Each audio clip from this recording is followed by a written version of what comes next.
శ్రీవారి సేవలో సినీ నటుడు చరణ్ రాజ్ తిరుమల శ్రీవారిని దర్శించుకున్నారు.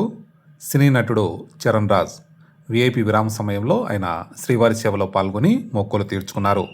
దర్శనానంతరం వీరికి ఆలయ రంగనాయక మండపంలో వేద పండితులు వేదాశీర్వచనం అందించగా ఆలయ అధికారులు శేషవస్త్రంతో సత్కరించి స్వామివారి తీర్థప్రసాదాలు అందజేశారు. అనంతరం ఆలయం బయట చరణ్ రాజ్ మీడియాతో మాట్లాడారు.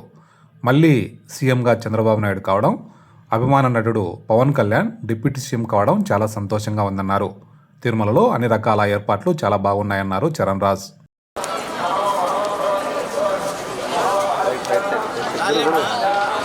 గోవిందా గోవిందా. బాలాజీ గారు మంచి దర్శనం ఇచ్చారు. మన బ్రదర్ ఇక్కడ ఉన్నారు. సో మంచి సంతోషమైన విషయం ఏంటంటే చంద్రబాబు నాయుడు గారు మళ్ళీ సీఎం అయ్యారు. మళ్ళీ మన ఫేవరెట్ హీరో పవన్ కళ్యాణ్ గారు డీసీఎం అయ్యారు. చాలా సంతోషంగా ఉంది.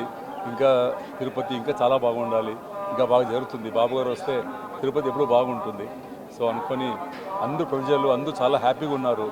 చేసిన అరేంజ్మెంట్స్ అంతా చాలా బాగున్నాయి. చాలా ఈజీగా వెళ్ళి దేవుడిని చూసుకుని రావచ్చు. ఎవరిన పెద్దవాడు చిన్నవాడు ఏం లేదు, అందరికీ బాగా చేస్తున్నారు. సో చాలా సంతోషంగా ఉంది. Thank you very much. Thank you. Tamil Telugu 2-3 సినిమాలు చేస్తున్నాను. తెలుగు ఒకటి చేస్తున్నాను. మళ్ళీ తమిళ తెలుగు కన్నడ మా అబ్బాయిలు పెట్టుకొని హీరో ఒక సినిమా చేస్తున్నాము. సో ప్రాజెక్ట్ జరుగుతున్నాయి. ఓకే, ఒక సినిమా నేను డైరెక్షన్ చేస్తున్నాను. సో జరుగుతున్నాయి. Okay, thank you.